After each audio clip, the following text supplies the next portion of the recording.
Today's video is entitled, How much is depression a symptom of inflammation? In the 21st century, almost everyone accepts that depression is a mental health condition with a clinical basis and is a result of a chemical imbalance in the brain. At least this is the scientific explanation that we accept collectively. Let's not go into demons and evil spirits because this video does not fall under that topic. Interestingly, some recent research has suggested that depression may be caused primarily by inflammation. This is something which many people, professionals included, are not willing to touch with a 50-foot pole because it then questions the thinking that depression is caused by a chemical imbalance. It might also suggest that depression is merely a symptom and not a disease on its own. Ooh, controversy, that's how we like it.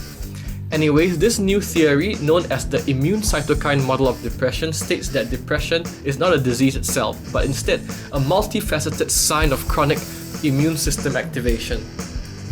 To put it in plain human English, this means that depression may simply reflect the true condition of chronic inflammation.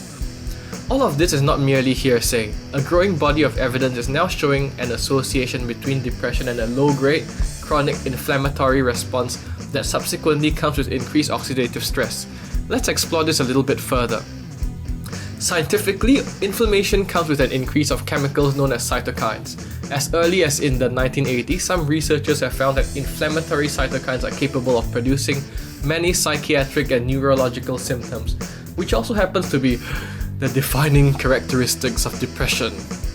Unsurprisingly perhaps, antidepressants are known to reduce the production of cytokines that come with inflammation, while increasing the production of other cytokines which are known to be anti-inflammatory.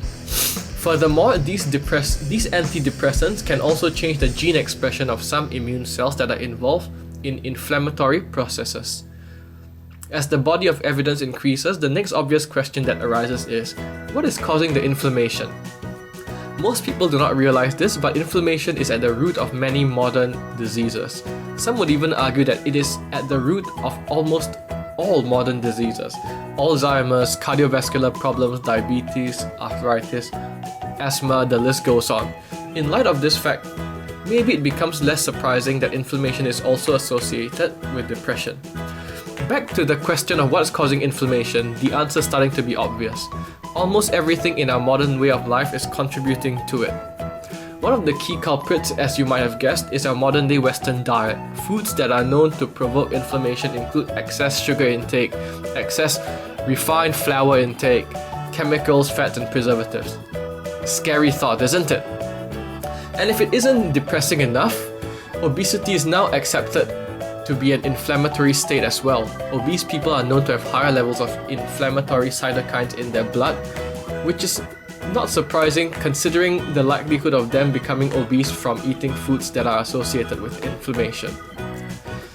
While there are indeed other known causes of depression such as stress, sleep loss, and chronic illnesses, perhaps we can just stick to something we can control easily to at least eliminate one contributing factor of depression.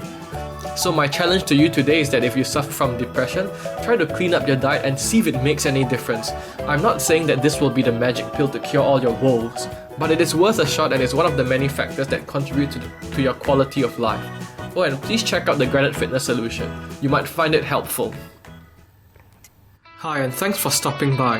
I hope you have found this video useful. Please subscribe to this channel, engage with us on social media, and check out the links below.